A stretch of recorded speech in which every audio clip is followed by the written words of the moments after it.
I see none as of yet. I'll check Facebook Live. I think I have to get downstairs. Okay. Let me know. I'll keep. It's gonna be a little strange Facebook because. Live, you've got one on the website. But people rarely ask questions on Facebook Live. Okay. I'll do share screen. Okay. Talking to them, mostly Yeah, facing to them. So, Yeah, I don't know. We'll figure out. Okay. yeah. Okay, of Okay. Thanks for your help. course. Anything else? No, I should be good to go. We're set up. We're Hi, online. Rachel. Hi, how are you? Good, how are you? Nice to meet you. Nice to meet you too. Welcome. When I came in, there was a gentleman down waiting by the front door. Oh. Good to know. Thank you so much.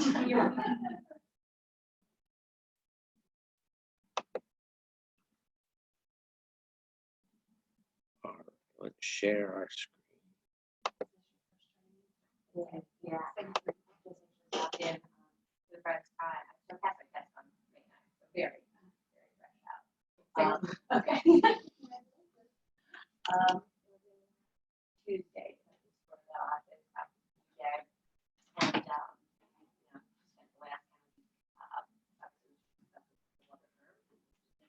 a decision, this week. That definitely gets sent up to Keller.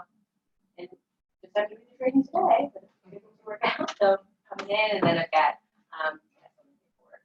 So awesome, excited. Have you been in real estate for a while, or are you just getting in? Just Okay. Yeah, okay. So I didn't know if maybe you were doing another state prior to it. Excited. Yeah. What did you do before real estate? MRI technologist. Okay. Worked at, well, they now call it Atrium Affairs. Right. In Concord, and been there for over 20 years. Wow. Okay. As a medical field altogether. Okay. You decided to get your license, real estate license, and I did. Yeah. try this. I think there is similarities, still doing service and giving people trust and explaining things to them and those are all things that we do. Yeah, absolutely. Those traits absolutely come right over in real estate. Communicating, having that personal one-on-one relationship, people going to you for advice, and cool, good stuff. I'm glad you made the choice. So now, do you plan on doing this full time? Yeah. Okay. Awesome. What about you? What was your prior? So I'm still in sales. There's actually work with a beer company actually.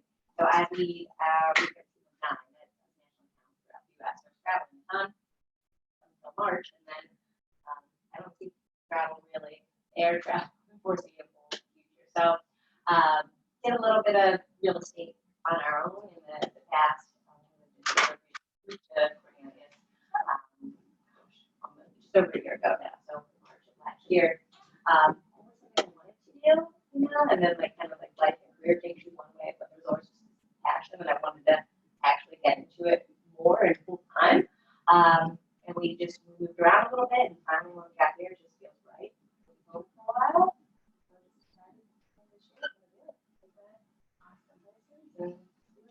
So hopefully I'll be fully transitioned within a year. And the moving makes the difference. Like we recently moved and we had a lot of issues with our move, and I felt like I was a realtor through all of that. Yeah, I yeah, really did. Yeah. so We true. had a difficult time selling our one house, and our other one was the new construction.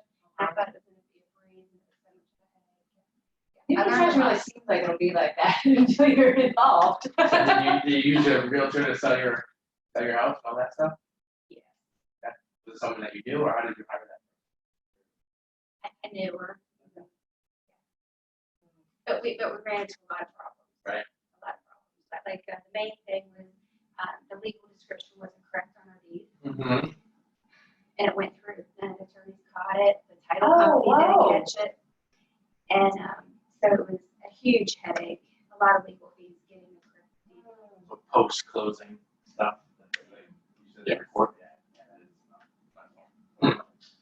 Okay. Well, thank you for coming here today. We have some people online. They're going to share our screen, and Drew is there. So hi, Drew. So today's class is Agent Essentials. Basically, it's step one of what we're doing from when you're signed on now going forward, so you can start your business. So I'm just going to give you a little update on what we're going to do for this class. So we're gonna do broker in charge best practices. That's what I'm responsible for, do as provisional brokers. We're gonna talk about advertising, logos on your business cards and on the internet. We're gonna talk about an agency agreement, and like that's a listing agreement and a buyer agreement, just a scenario that came out that I wanna talk about. Then I'm gonna show you real quick on how to call for sale by owners on Zillow, how to find them for free, find their phone numbers, and I'll give you my script on what I use. That's what I did. I always call for sale by owners. So real quick, just about me, I'm your broker in charge. There's my phone number, there's my email address. My office is right over here. My door is always open. I'm usually here in the office from like 8:30 to 3:30. Then you can stop in, come and see me, text me, email me, anytime of the day. So just letting you know, I'm always available. I change my voicemail every single day. So if I don't answer you, just leave me a message and I'll get back to you within 24 hours. So I always change my voicemail just so people know that I'm alive. No, hey, today is Wednesday. What is today? May 20th. Leave me a message. So, my dad always catches me, calls me early in the morning. Hey, you didn't change your voicemail yet. Okay. So our broker in charge best practices. This is the type of stuff that's gonna keep you out of real estate jail. We're gonna talk about our written office policies, records management. Now, trust accounts, we no longer carry money here. I'll go over that, and some other information that brokers in charges need to make sure that their agents are aware of. So as you can see here on our first page, we'll just talk about some definitions. I'm the broker in charge. Essentially, that means that I am responsible for compliance for this office with regards to all of our paperwork and license laws.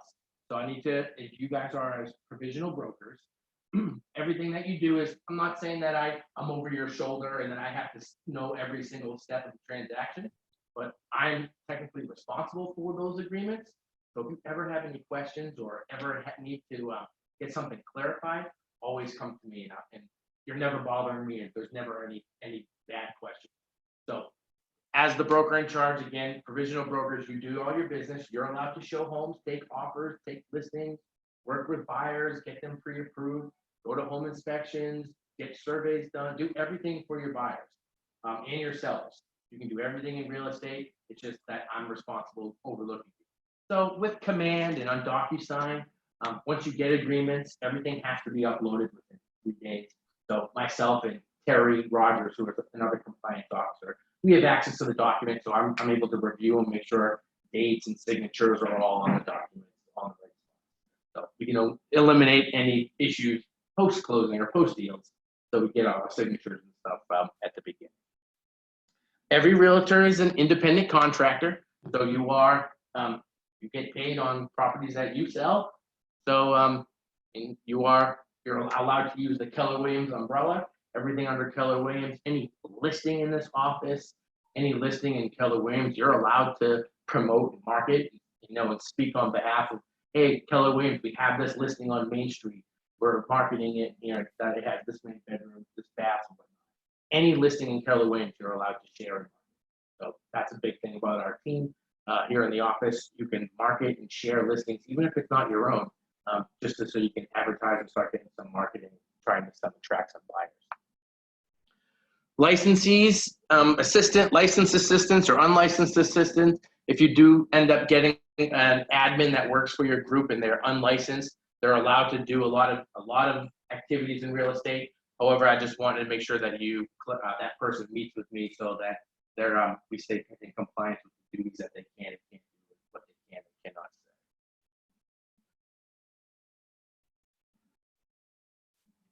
All right, our written office policies. So you're required to attend this class, so thank you for coming. We can check that off. Every month on the 2nd and the 4th Tuesday, we have our office meeting and our provisional broker meeting. The provisional broker meeting is from it's an hour before the office meeting.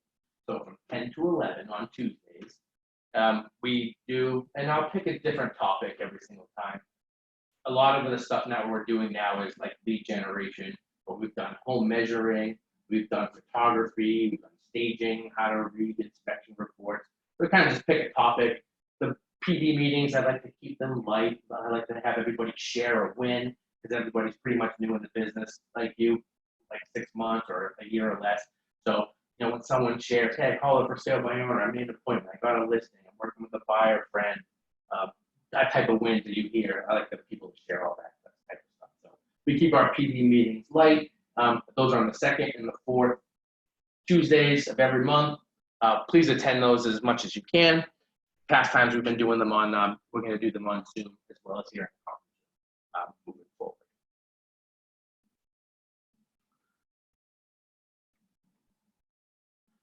Okay, checklist of documents. So this is a requirement. Hold on. So you see on the top then where it says new listing. If you get a new listing, those are the documents that you're required to submit to the office, the broker in charge, so that we are in compliance. That's with all signatures that is required by all parties on the document. So we do have forms classes, and some of these we'll talk about all the forms and where you can find them on DocuSign and whatnot. But this forms checklist is what's going to make sure is going to keep, or is what's going to get you paid. So when you submit the file on everything from there, that's when you get paid. If you're missing one thing, Terry or myself will say, hey, you missed signatures on page 8 or something like that. So that checklist is what's going to keep you to get paid, to get your transactions going forward.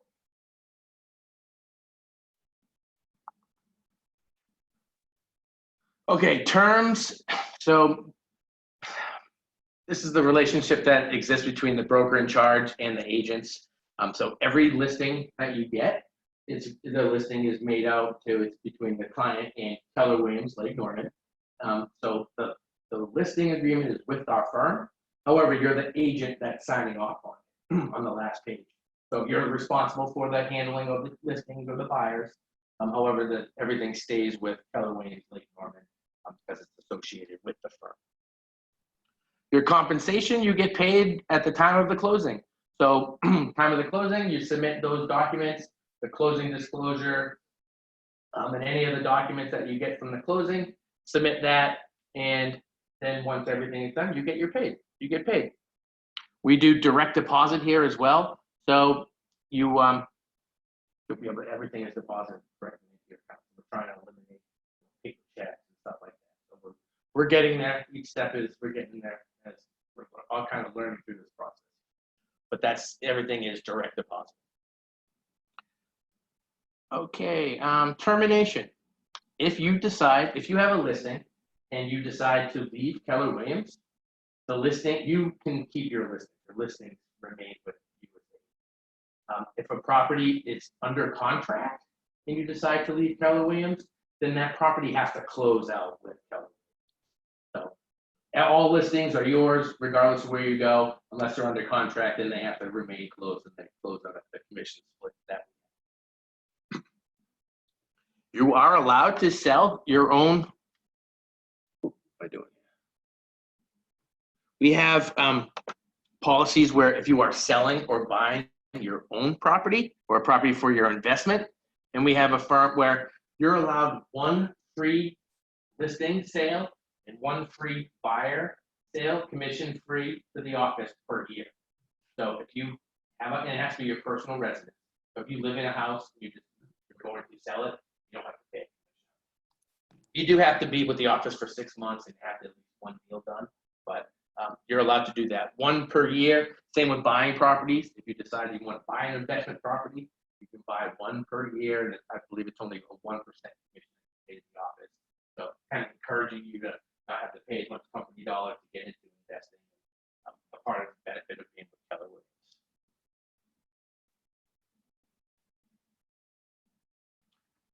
Okay, the membership in other organizations. You are, as like the paperwork that you filled out, you're joining the CRRA, the Canopy Real Estate Association, the Canopy MLS, and then the Realtors Association. So that includes the national and the state and the local. So you have that big check that you pay off at the beginning, but those are the organizations that you are required to do. So you'll have your MLS access and you'll be designated realtor you could use that logo, use all that marketing as what Real Trip's allowed to use. Errors and omissions insurance, that comes out of your monthly bill.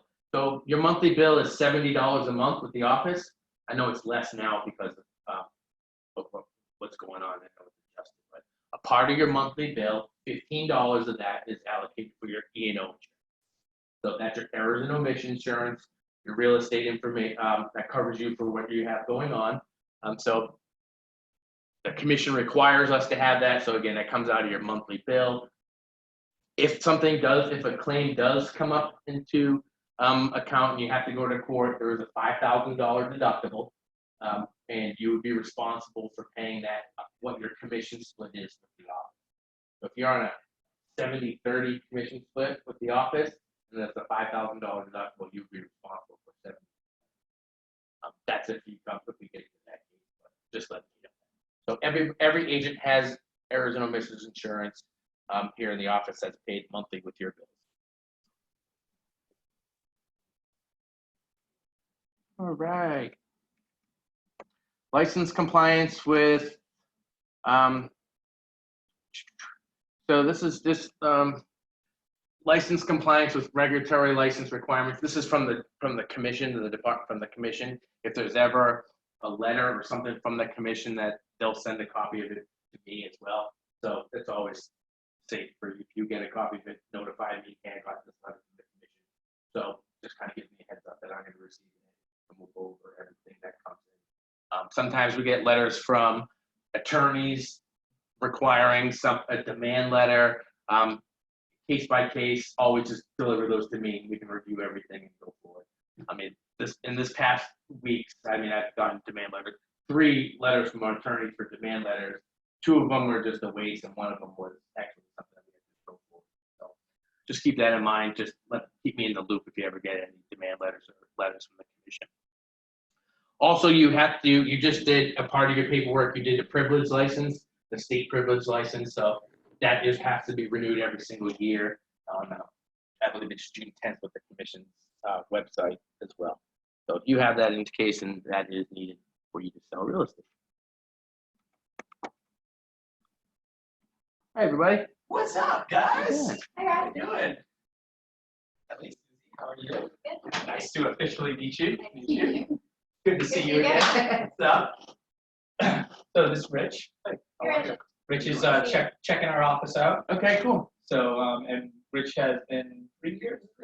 3 years with DR Horton, New Home Construction, and gonna make the leap to general brokerage. So we may be picking his brain about new home construction questions. Yeah. So, is he doing a good job? Yeah, Boss? great. Goodbye. Okay, if not, Keeping it out. Go talk to real CC, estate. too. I'm not gonna do anything. But cool, and we got everything sorted. All set. No, absolutely. All right. Yeah. Okay, good. Well, we're just talking about our broker in charge best practices. So keeping everybody out of real estate jail. So just saying I'm responsible for the duties that you're doing. Maintaining that we're staying in licensed law under the commission rules. So again, all our paperwork that we have, which is on that checklist, it covers you with everything. You're working with real estate agents, your fair housing, all these types of requirements that we're allowed, that we have to stay on top of. So that's what your paperwork covers for the most part. Establishing competence, that really brings down to, I've had some people say, well, hey, I want to show properties in Hickory, or I want to show properties in Valentine. That's like 45 minutes. Is that okay? Absolutely. You're allowed to show property anywhere in North Carolina. Now, I'm not going to suggest you drive 3 hours to go show property at the beach, because if you're familiar with the area and stuff that's going on around here, but an hour south or north, I think is totally acceptable. The reason why I say that is I'm from Rhode Island. It takes an hour to drive through that whole state.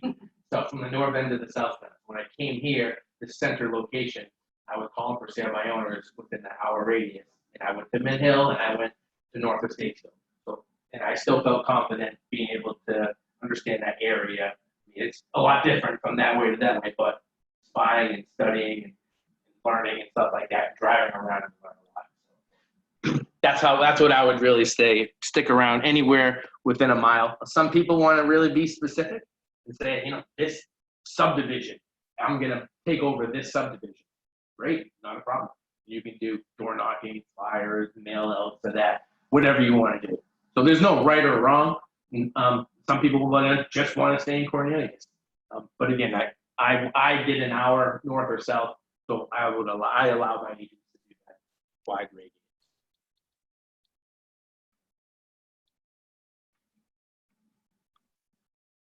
Okay, so our relationship with your consumers. So when you get a listing agreement, you are having them sign an exclusive right to sell.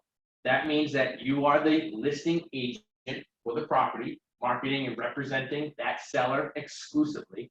It is going to be for a time of period, usually for 6 months. I have seen for 3 months, I have seen for 1 month, but it's a beginning and an ending period. You are also permitted, we're going to talk about agency and dual agency and agency disclosure and exclusive agency. Essentially what that means is that with Keller Williams, we allow a Keller Williams listing to be shown by Keller Williams buyers. So that means that the firm, Keller Williams, is a dual agent. However, we practice exclusive listings and exclusive representation. So even though Keller Williams is representing both the buyer and seller, exclusive agent A represents the seller, agent B represents the buyer.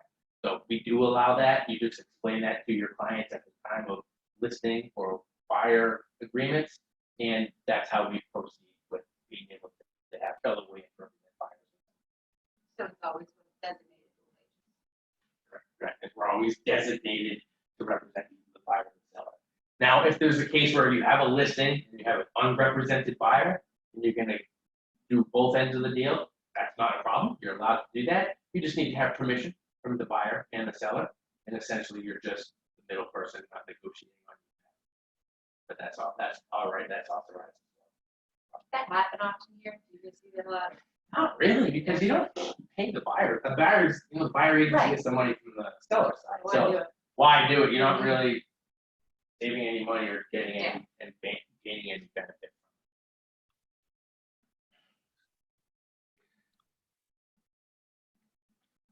Okay. So the organization and administrative procedures, that's going to come. So the written office policies must talk about contract usage, listing, obtaining, buyer representation, showings. This is kind of like all topics that we discussed during our PD meeting, Ignite training, just all different types of training on how do you read an appraisal report, how do you read an inspection, how do you, if I get more than one offer, how, if I want to make a counter offer, how do I present this offer to my seller? So these are all the different types of topics that we discuss as that I'm responsible for training and keeping you guys up to date about. So our written office policies explain this, and we talk about it during our training. So we'll kind of go through each of these topics as we go through, which is basically the beginning of obtaining a listing to the very end of going to a close. There's a lot of steps you got to do though to get to a close. Our disclosures are always going to be material facts that we must have with every single property. So that's going to be our property disclosures, the residential property disclosures, and your mineral, oil, and gas right. Same with our agency and broker relationships. That is would reference a listing agreement or buyer agency agreement. Advertising and solicitation. Okay, so and as far as advertising, so the definition of advertising is this: any types of forms of newspaper, internet, social media, flyers, any type of advertising of getting your properties out there is allowed. However, you must put in your marketing that Keller Williams logo. That is what's going to eliminate people from thinking that it's a blind ad. Blind ad is that a realtor is not involved. So as long as any type of marketing or advertising, Facebook business pages, you have the Keller Williams logo, you're going to have yourself covered. So they know immediately that you're a realtor, this is marketed or spoken to on behalf from a realtor, because you're held at a higher standard as a realtor than you are not a realtor. So any type of advertising, make sure you have that Keller Williams logo. I'm going to talk about our business, our business cards as well too, and I have that logo. I'll email both of you guys that logo so you can have that for your business cards.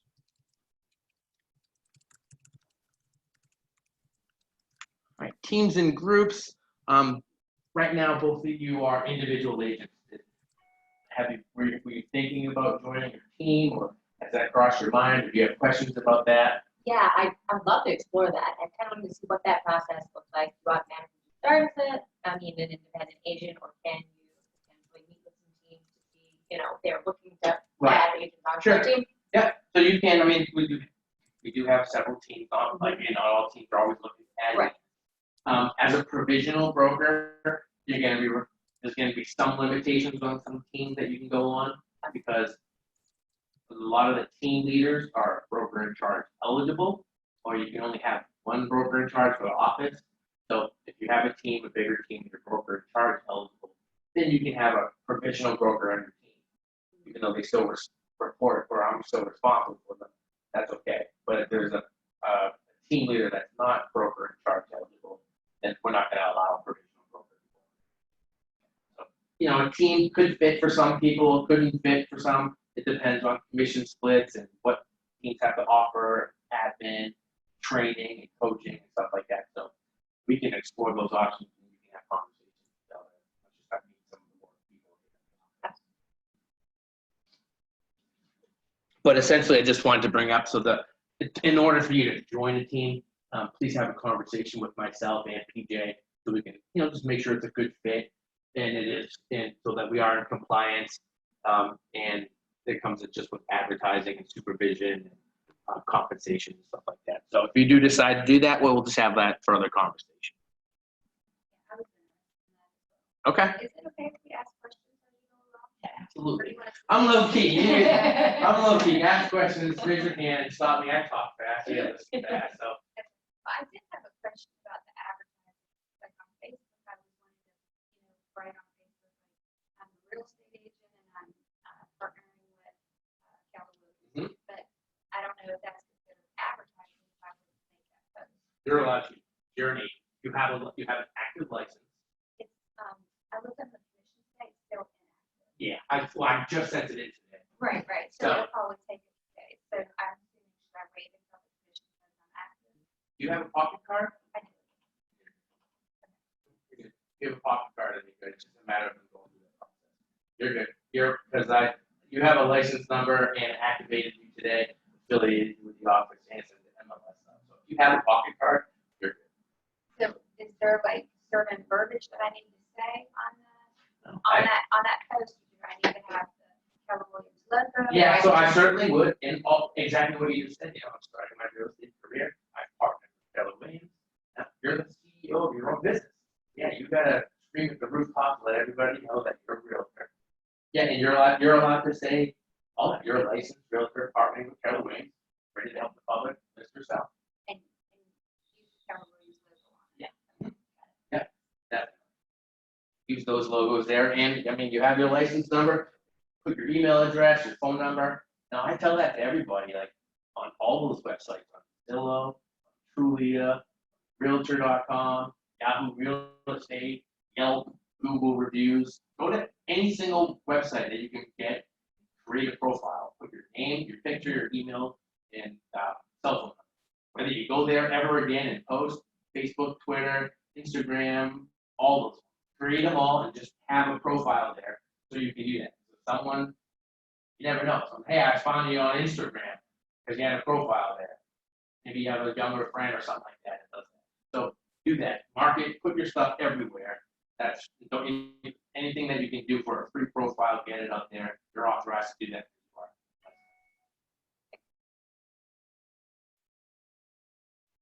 Okay, safety procedures. So that is really taking into precaution with people that you meet. So if someone ever calls you, says, hey, I want to see this property, I saw the sign, I prefer if you would set up if it's your first meeting, to meet here in the office or to meet at Starbucks or Dunkin' Donuts, so you can get that first initial meeting with somebody with the public around. The easiest way is to say to come here to the office, because there's mortgage companies, attorneys, the conference room, you can really set it up, even if it's for just a 5-minute meeting. Hey, let's meet here at the office, let's come in, let's introduce ourselves, and then we'll go. Other few things that I always did in your calendar. If I was going to meet somebody, I'd always put just the address of where I was going and the phone number of the person I was meeting with. As a guy, I guess I wasn't always like, I'm going here or here. But just as an agent, you should let people know or have it in your calendar or in your schedule where you're going, an address that you're going with, and the phone number of the person that Is there a form to have them fill out if you get the client's driver's license? you can. You certainly can. I mean, but some people will be like, hey, I'm just calling, I just want to see the house. Like, come here and meet me to see the house. That's where it kind of gets fishy. Someone's real serious. Hey, yeah, I can show you that house with me here at the office, and then you can do whatever procedure you want. You can verify that. Hey, here's my buyer info packet. I just want to get a copy of your license. Whatever, I'm filling out my buyer info packet. What's your full name? What's this and that? You can kind of individually do that. There's templates and stuff that I'm sure people have, like a buyer interview. That would be but it's like, so say you call it for sale by owner though, and you were going to their house, you're going to meet them at their house first. That's where I would put in my calendar. I mean, for sale by owner is someone I found on Zillow or something like that. So their phone number and address is marketed and public. But I would just put that in my calendar. So I never came back.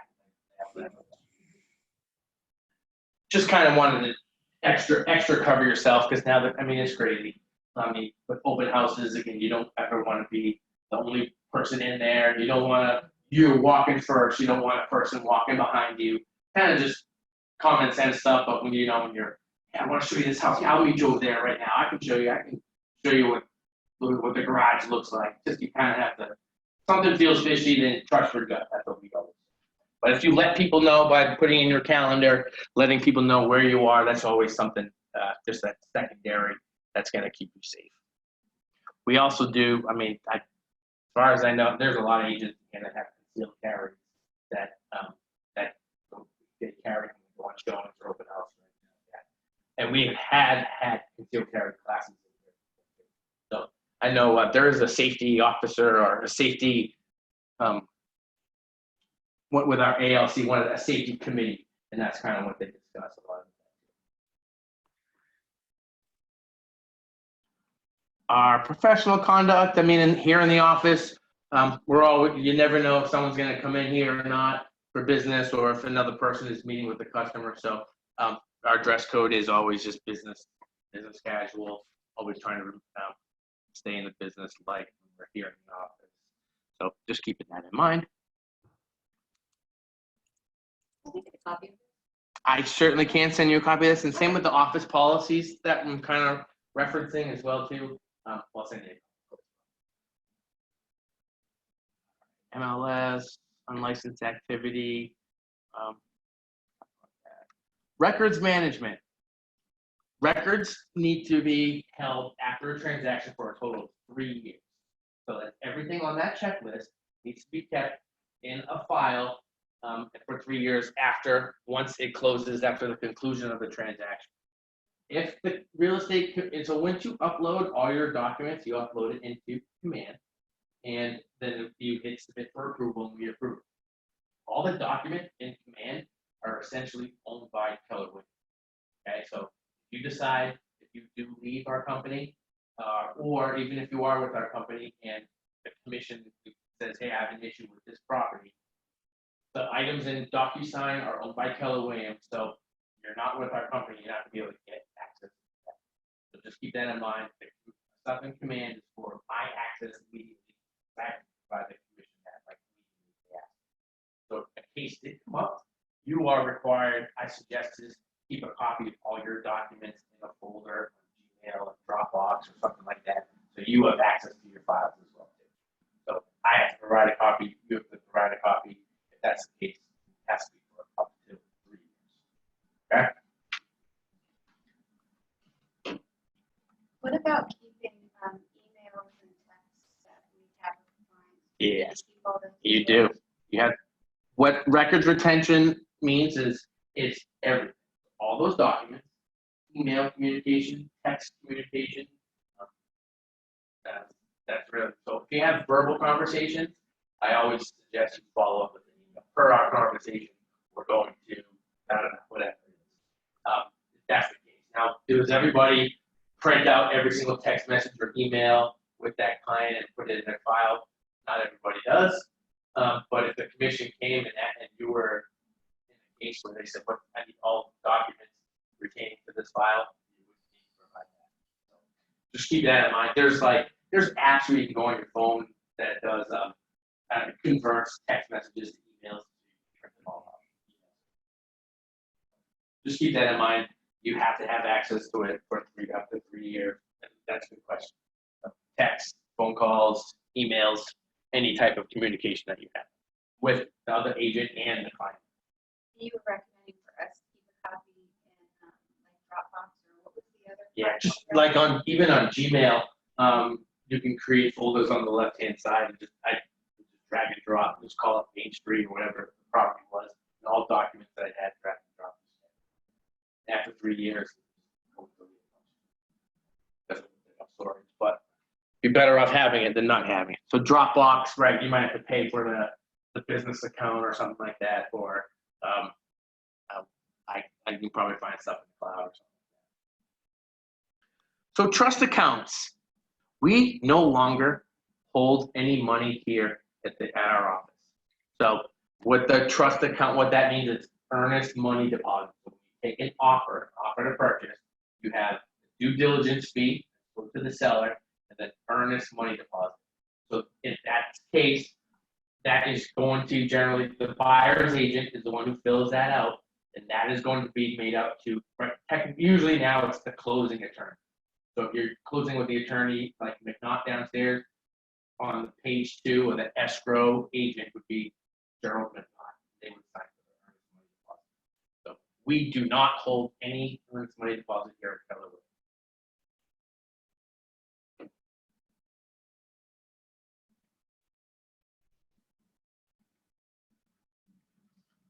We used to, but no longer.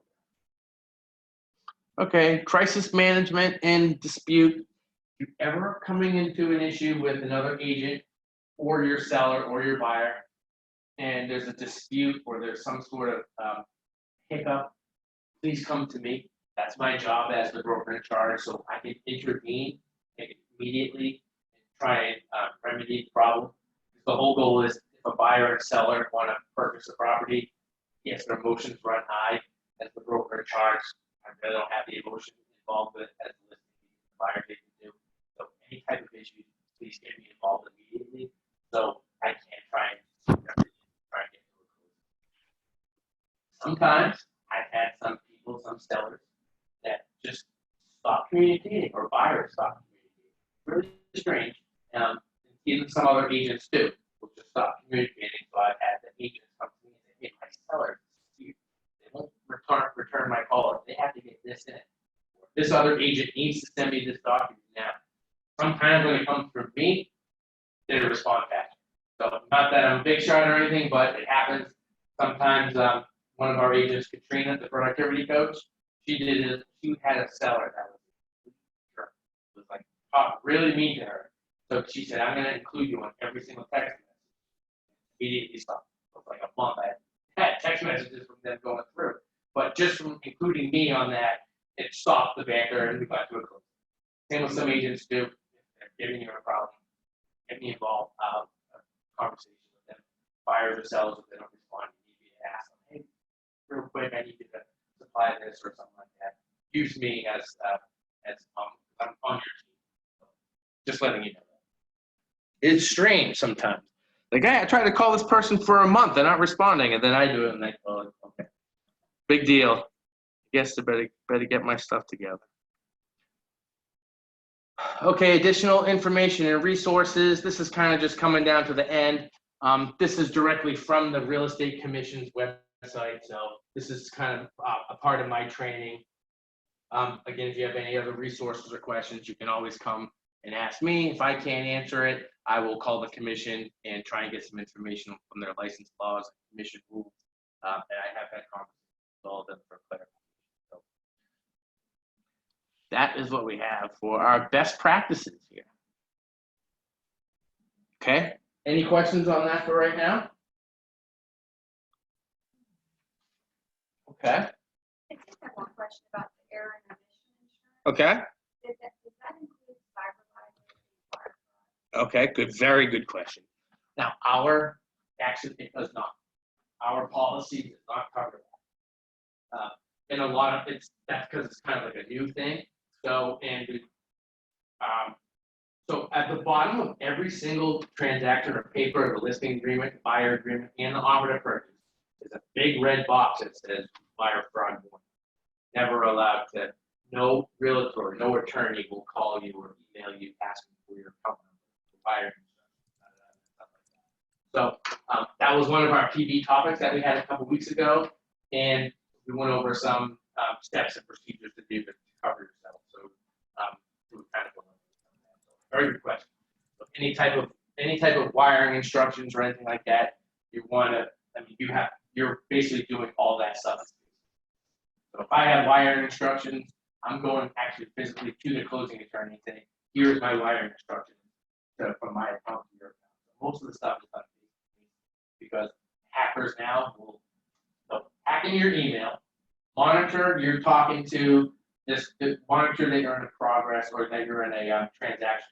And then the day before the closing, they'll email the client with like one letter off, like Rob Pettit, exclamation point or something like that. And the client thinks it's you, and that's when things get tough. So all things are with fire instructions are going to be done. It's basically the client and the attorney, not us. Correct. You want to keep yourself eliminated from that, all that, as much as possible. Some attorneys are requiring, if you're bringing wiring instructions, that they need to be notarized before you can eliminate that. Because with North Carolina, we're like one of the top 5 states in the country that is getting hit with wiring fraud because we're a big banking area, Charlotte County, Wells Fargo, Bank of America. Just people are getting hit because of that. Hacking into your email, someone sending an email looks like it's from you.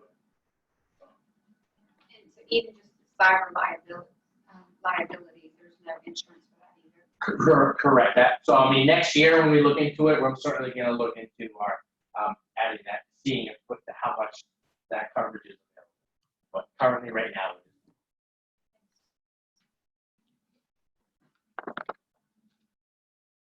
okay. This is what needs to be on your business card. I'm going to email this to you as well.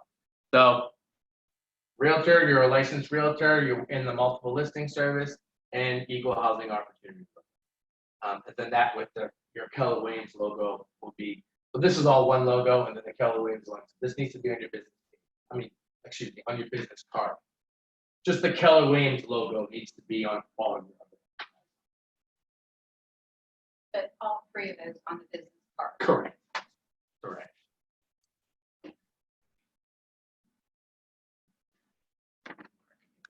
Okay.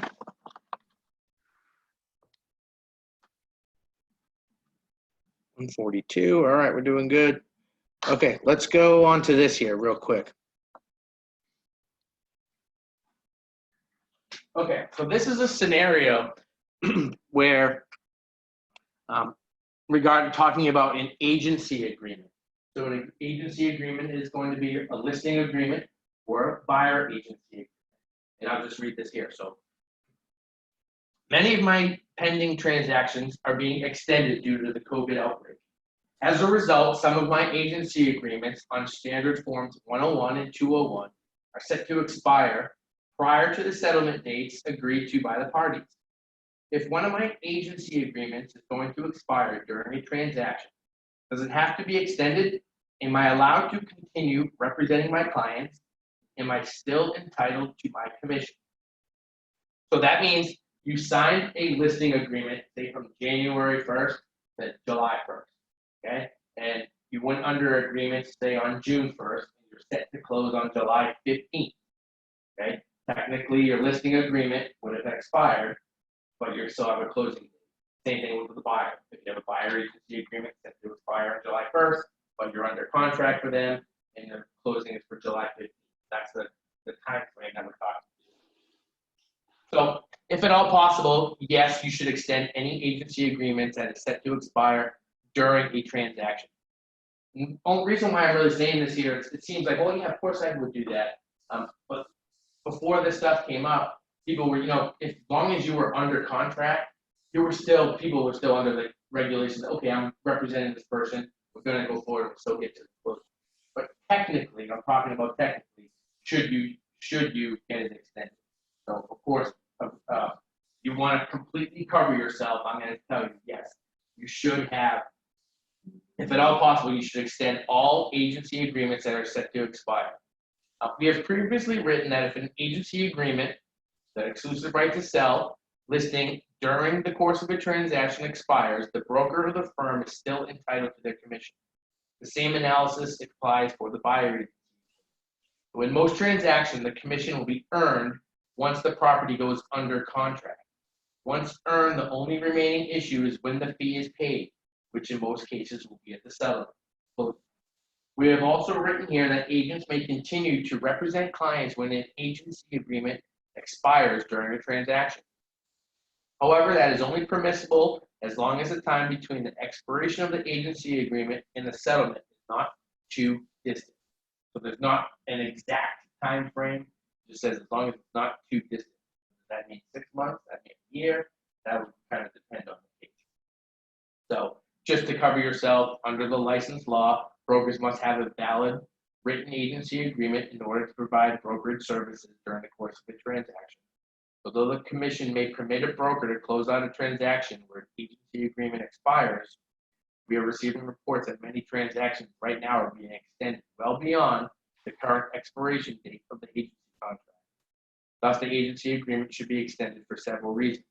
First, it will ensure that you are in compliance with the license law. Second, the odds of a transaction falling through are greater than usual. Having a valid agency agreement will permit you to act quickly to remarket a property should a transaction terminate due to complications related to the pandemic. So that's just keeping your paperwork in line, keeping your dates in line, making sure that your dates are under contract. Going to be moving forward in compliance with what's going on now. If you sign any extensions on properties that are under agreement, just keep that. Okay. Any questions about that? Okay. Let's do this now. Do you have any questions on some of this broker in charge stuff? Just to recap, I'm going to email you the office policy, the logos that you'll be able to use for that. Some of these other forms, other logos. Are you on the Facebook group page yet? Okay, you'll get they'll add you onto there. I put all the forms.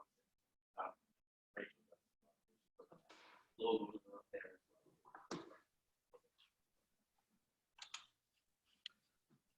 Okay, now let's finish this here with some essentials of running your business. So when I moved here 8 years ago, my father and I, we formed our team here. And the reason why we formed a team was that myself, I was just a listing. My dad was just a buyer. That way we were able to focus on just one side of the business. I know that when you put a sign up, you get a listing, or there's something I can market, there's something I can talk about, there's possibility of getting buyers from that one sign. Well, I always knew from day one, getting a listing was going to be number one. So on my first day in 2003, when I first went in to work with Bill Fuchs, just turned 79 last week, I still talking, still in business. Here's the script. I want you to write the script down. If I can net you, if I can net you, N-E-T, if I can net you what you're looking to make using our services, if I can net you what you're looking to make using our services, would that interest you? If I can net you what you're looking to make using our services, would that interest you? That's the only script I've ever used from day one. Let me ask you this, who knows, or what can you, Susie, what is net? What you wanna get out of the deal at the end of it. After you sell your house, all expenses, after you pay commission and closing. That's the keyword, yep. Net is sale price, expenses, the net, that's what you're gonna be, the actual, the money, of what you're walking away with after closing. So that was the first question that I always ask for sale by owner. Hi, I'm calling about your home on Main Street. Is it still available? Yeah, it's still available. This is Rob from Keller Williams. If I can net you what you're looking to make using our services, would that interest you? That's it. I don't do small talk. I don't do this. I don't do that. Well, what does that mean? How are you going to do that? I've had a lot of weird responses, but my goal when I'm calling for sale by owner is just to make an appointment. I do not know if I can net them what they want to make. I need to do homework. I need to do more spying, more research and stuff like that. So think of it. Calling for sale by owners on the phone, lead generating. If you're coming in tomorrow with Trink, right? Right. Lead, right? You are? Okay.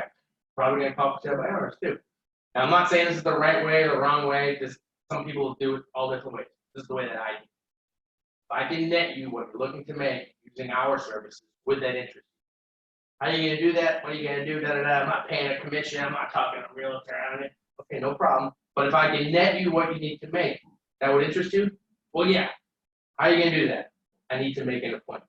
So that's what I would do. I would make my appointment. So I'm using that script to make an appointment, never that day, always the next day or following the next day or something like that. So I could be prepared on that. But again, that's my script. If I can net you what you're looking to make using our services, would that interest you? You ask them at that point what they are looking to net. Okay, so now let's look at this. Kind of, yeah, sometimes. Right. Okay, so there are services that you can go to pay to get for sale by owner sent over. So Land Voice is one, Red X is one, and it was like 40 or 50 bucks a month, and they would email me every month. You don't have to do that. I'm going to show you how to do it for free. You go to Zillow, because a lot of your for sale by owners go on Zillow. There's also like FSBO.com, ForSaleByOwner.com, Owners.com. Still people post on Craigslist. So, but Zillow is my main one that I would always do. Okay, so I go to Zillow. Enter the address here. So let's just do 28031. You can, what are we doing? You can pick any area that you want. You can pick Iredell County. You could pick just Mooresville or whatever. So I just did 28031. Now you're going to go over here where it says for sale. Click on for sale. And you click this little button right here. Okay? I want the only properties that I want to see are the ones by owner.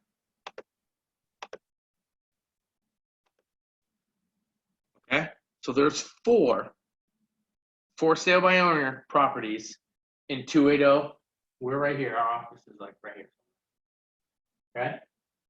On Zillow, 4 of them. Look, 2 days ago, 5 days ago, 43 days ago. And this is just in 28031. Let's click on this one. Glass of wine, right? You're gonna buy a house with a glass of wine right there. Sold. Okay? So now, things I just want to point out. So this is on Zillow. I would also have the MLS up as well, just to see if it was in the MLS before or whatnot. But this was on for a couple of days. Some things I find interesting is it shows you the Zestimate. It says 843, but they're asking 919. That's interesting. So then I guess they don't really think Zillow is too accurate, but so that's just a question. Just stuff that I point out. I look at their picture, and then now over here you have to you can look. Oh, this lady put her phone number right in the beginning. She's smart. okay? That's her phone number. But usually, if that lady doesn't do that, this is what you have to do to find the lady's phone number. Scroll all the way down through all this junk. Some information about it, taxes. Keep scrolling. And then you have 3 agents because they pay to be there. And then here's your agent's phone number, the for sale by owner's phone number. I thought there was a law that you can only call a sale by owner type potential buyer. Okay, now who told you that? Well, and boss, but I believe I read it. Okay, no, I'm just asking. So you heard my script, right? If I can net you what you're looking to make using our services with that interest, I had that script approved by an attorney. I am not soliciting for business. I don't know if I can net them what they want to make or not. If they want to net 200,000 and I go over and do my research and I can't net them that, I'm not going to take the list. I can't net them. If they want to net a certain amount and I can net them that, well, then I have to show up and be on top of my game for my marketing, show what I can do to net them. But if you stick to that question, you can call any for sale by owner. Whether or not call this or not. Now, not everyone's going to tell you that. Not every broker in charge will tell you that. But I will, because I did it. I've done it for 15 years. That's how. Now, this lady is advertising her phone number, right? She has a property to sell. I'm a licensed realtor. So I would say that script. She said, hey, do you have a buyer? No, I don't have a buyer. I'm only a listing agent. I tell them that right away. I don't represent buyers. I'm not bringing your buyer. I know how to attract buyers and market your property to buyers.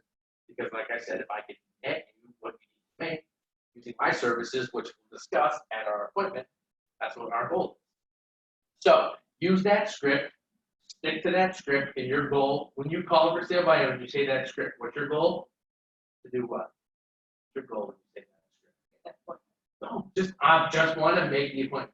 I'm not going to be able to sell that person my services over the phone. They're going to want to say, what's your commission? What's this and that? No problem. We'll discuss all the commission rates are negotiable. I only get paid when the house sells. We can discuss all that, what the commission is, and discuss what that'll be a part of an expense. That'll be in our equation to see what you're going to get.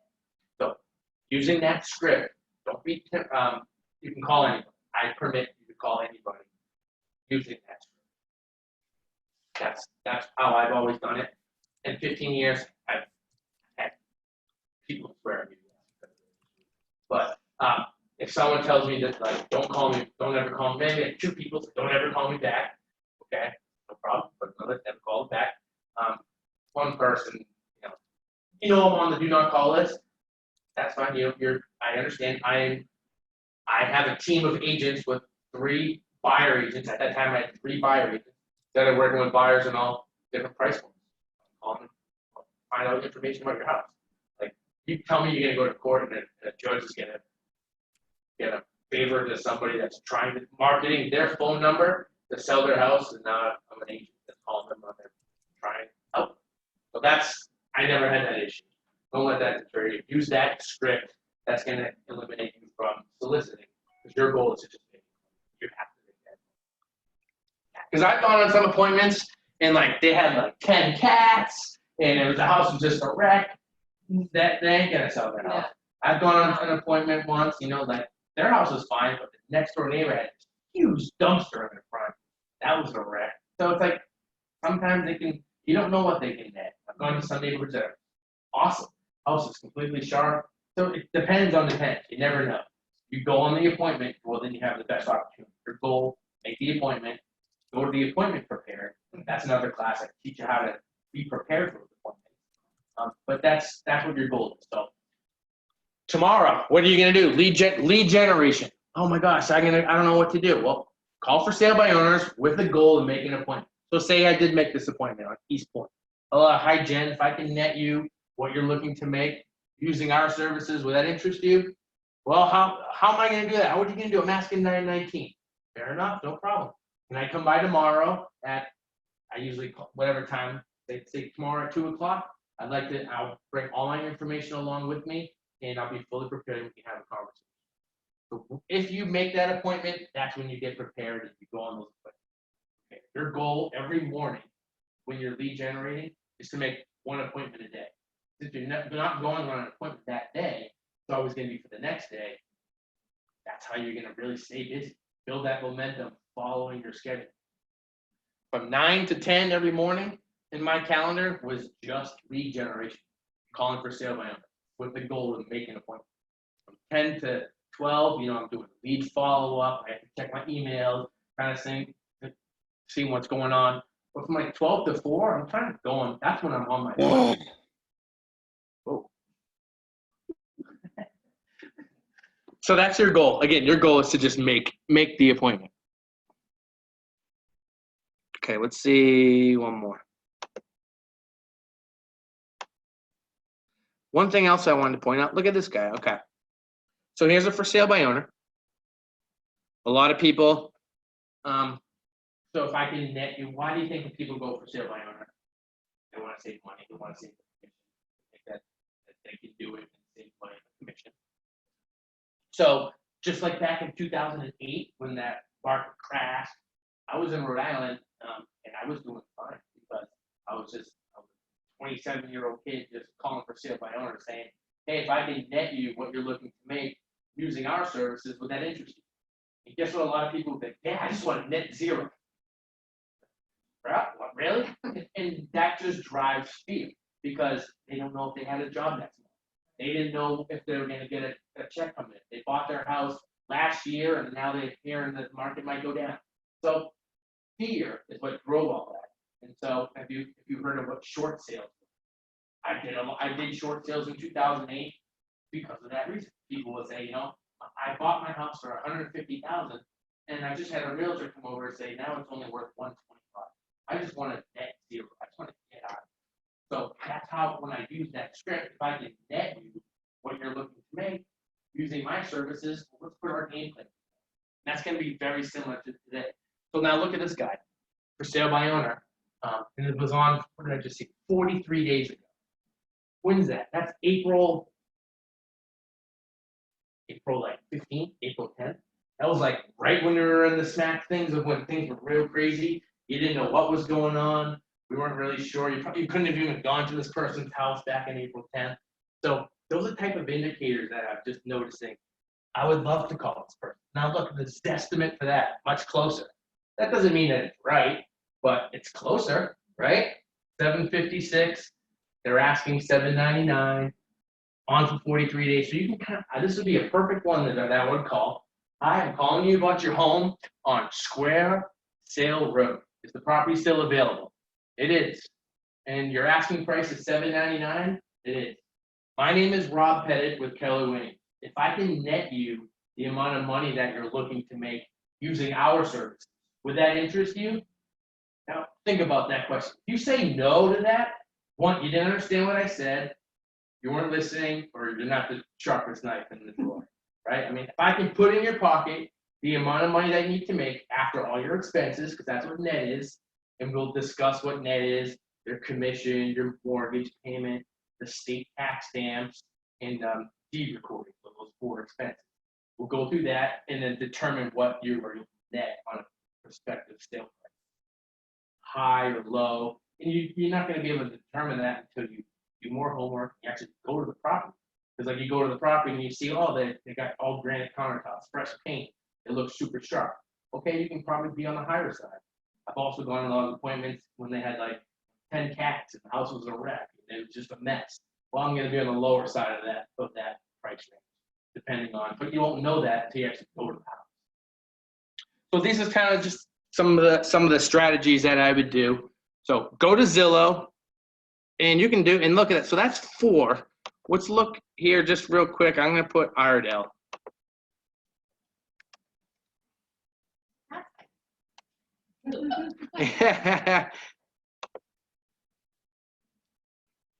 Look at that. 58 for sale by owners. All in, and these are all their phone numbers. Look, 19 hours ago. That's my neighborhood. It is. Got some work to do, Rob. Holy cow, that's what I missed. Got my Elizabeth North. Absolutely. That's crazy. 19 hours ago. I don't know who that is. Oh, that's funny.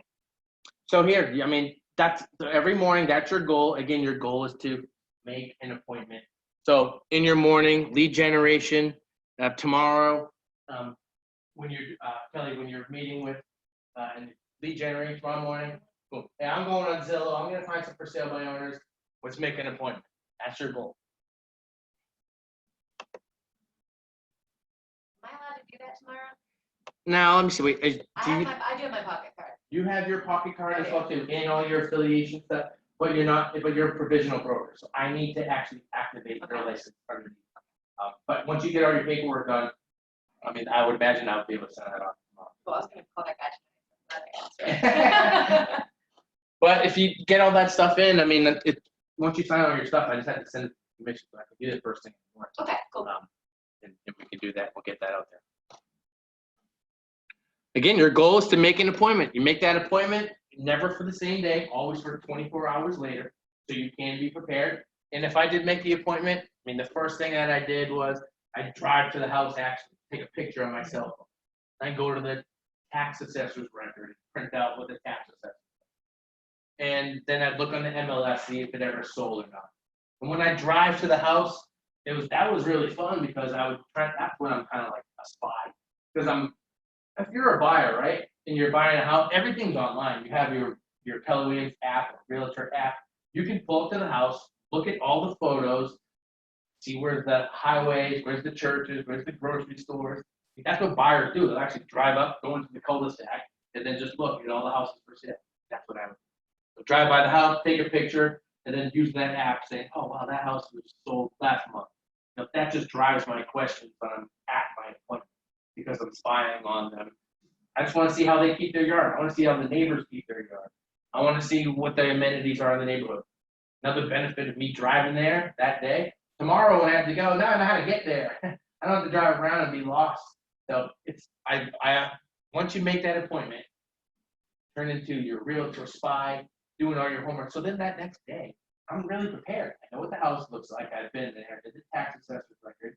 I did a market analysis.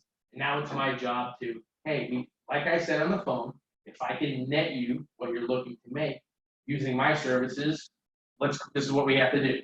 So then you would get it. Then you have to ask them how much they're worth. You have to determine the value of their house, roughly, or give a range. Subtract your expenses, and you can determine what the net is right there on that appointment. And again, if you don't get that listing on that appointment, well, that's okay. Every time I went on an appointment, I learned. I learned what to say, or I learned what not to say. That was probably the biggest thing. I could leave that appointment like, why did I ask that? Or that was kind of weird. That was a weird. Shouldn't have asked that question. Maybe I should have posed it this way. So never was it a bad thing to learn to go on a listing appointment. Once you got better and better, and at one point, out of every 10 appointments I was going on, I was getting like 6 out of 10. I mean, that was that for a streak. I was doing really well at that point. Then it's all about numbers. Real estate's all about numbers. You know, not all the listings are going to sell, stuff like that. But you can make a listing appointment every day or every other day. The better you get, the more you go on these appointments, the better you get, because you're going to be prepared on each of those appointments. Regardless of the price point, whether it's $1 million or $300,000, you're still doing the same thing. You're staging it and marketing it and advertising it. So don't let that number in front of the for sale by owners stop you. Just call them off. So 51 just in Iredell. I mean, that's just amazing. And I would pick on any ones that's been on the market for 30 days. I mean, that just has fear written all over it, if you ask me. Because why else would you list and sell you 33 days ago when things were so crazy and by yourself? Like, it seems like, but that was like back in 2009. Like I said, because it was fear. People weren't sure what they had, what was going to go forward. So when I asked that question, yeah, I just want a net zero, or I just want to get out of it, or I just want to whatever. See what they say. Determine their net with them right there. All right, so that's good. That is the end of our class here. I know we have bold the coaching corner there, but do you have any questions about what we'll kind of discuss here? I know. Thanks for sharing that. I mean, it's exciting to be able to know where we can jump right in and start. That helps a lot because that was the biggest question. Where do we start? I mean, obviously, training, there's still the post-licensing courses that we need to take. Mhm. How can we really start like hands-on? I think that's the best experience that you get. Jump right in. Probably get- mess up a little bit here and there, but that's a huge help to take that first step. You know, not everybody agrees with that. But I throw you right to the fire. Day one, like I said, when I worked with Mr. Fuchs, I'm like, oh, I'm ready to get, he's 65, he's been in business for 30 years, he's gonna train me. He's like, no, call for sale by owners. I'm like, well, what do I say? Give me the script. I said, well, how do I know that? Make the appointment. I said, well, make the appointment. And that's how we talk. He said, Get to that. he just turned 79, so. I'm- Get to that step. Yeah, get to there and we'll go from there. Then, I mean, he went on the first couple of appointments with me, but it was a matter of asking the questions. You have 10 questions or so. You have your papers and all your stuff prepared, like a doctor. They ask you questions and write it down. So even a realtor, I'm asking you questions and writing it down, determining how much do you need to net, right? You ask that. How do we know what they want to net? How much do you need to net? What's determined? What are you going to do with that money? Well, I'm going to buy a house, or I'm going to retire, or I'm going to save it for college, whatever it is. That's fine. But those are all the types of questions that you ask me face to face, because now I'm listening, I'm taking notes, and I'm showing that I'm bringing value, trying to help you net what you need to make. Over the phone, you can't do that, right? You don't have it. So that's why that goal, you're making that, using that script. I don't have a buyer. I'm not coming around. I'm saying that if I can net you what you want to make, and I'll show you how I market. I'm an aggressive marketer of listing. I negotiate on your behalf, etc. Get that listing. Let's go bed. You're an independent contractor. You get paid only if the seller accepts an offer and you get to close. All these hurdles that you have to cross over to get there. Day one, and you have your license. There's people's phone numbers that are. I always thought of a sale by owner as someone that's going like this. I need help. Correct. I need help. Some of them say they don't need help. They can do it themselves. You have a really sharp house. Can you sell it? Sure, you probably can. Might not get as much, or it could be longer on the market. Let's talk about that. But usually it comes down to net because they want to see the commission. They think they can do it, and They then they think get it in they 30 can do days. it. and they get kids. Right. So I mean, I'd say, don't you? What's a better opportunity to get the most that money for you marketing it to a handful of people, or me marketing it to everybody, whether they like it or not? Or, it doesn't matter what price range you're in. I can get wider exposure, get more people to see it. That way, we'll have a better opportunity to get an offer and see if we can network into it. I just had one question about that though. What did you say about the do not call list? We do need to check the do not call list, or did you say we don't? So on like that doesn't say anything. And on Land Voice, it says that they are. So my policy as the broker in charge, not everyone will say this. If you use that script, you are not soliciting for business. You're trying to make an appointment. Okay, so if you see a for number on a for sale by owner, I called. I never hesitated to call them.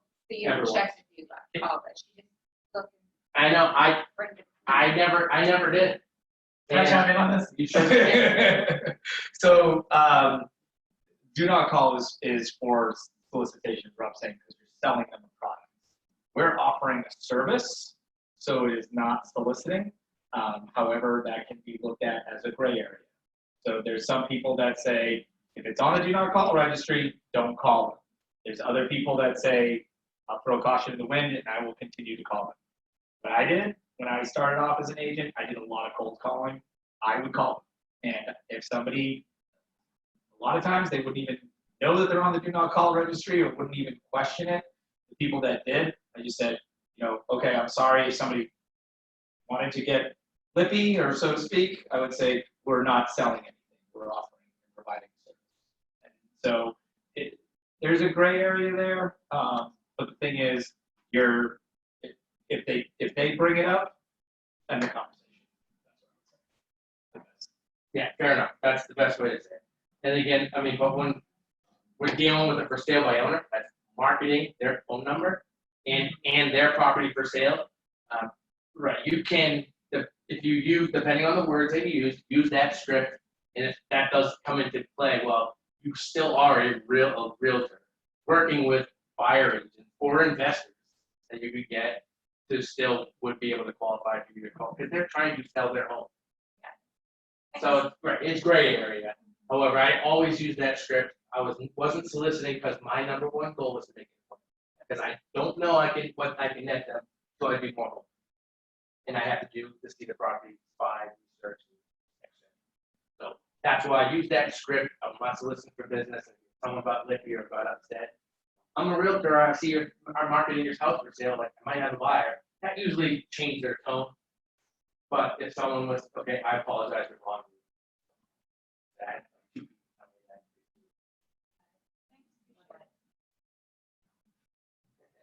But PJ, our team leader, has to answer correctly. He's the man. Politically. I saw his heart pounding when I started answering that. Well, we don't want anybody to get into trouble. Correct. And, obviously we want to do things the right way. Yet, there's like as Rob said, 2 people in 15 years. I would on average, I was a cold caller.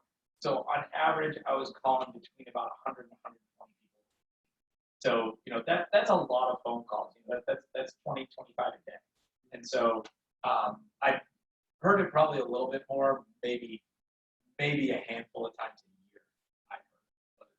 But, you've got to do what you're comfortable with in the business, and as long as you have your moral and ethical compass going, then by all means. And I in my class, I tell a funny story of how I called a guy, and I'm from Boston. I think you guys know that. I don't know if I told you or not. And I got a New Yorker on the phone, and he was a Yankees fan. CC was up in New York for a long time, and so if you know anything about the Red Sox and the Yankees, they really don't like each other. Yeah. And he had some very vulgar comments about being on the do not call registry. And so I explained to him that I wasn't soliciting and I was providing service, and he called me a name, something with hole at the end of it. And I explained to him. I said, well, I'm from Massachusetts. We prefer the term asshole. And instead, now don't do this, okay? Nobody's recording this, right? And I said, listen. I said, no, it's being recorded. It is. Awesome. Shut up. Anyways, well, it's already out there. It doesn't matter. Drew's gone. Bye, Drew. But in telling him, I immediately went and I said, so you're a Yankees fan? He said, yeah. I said,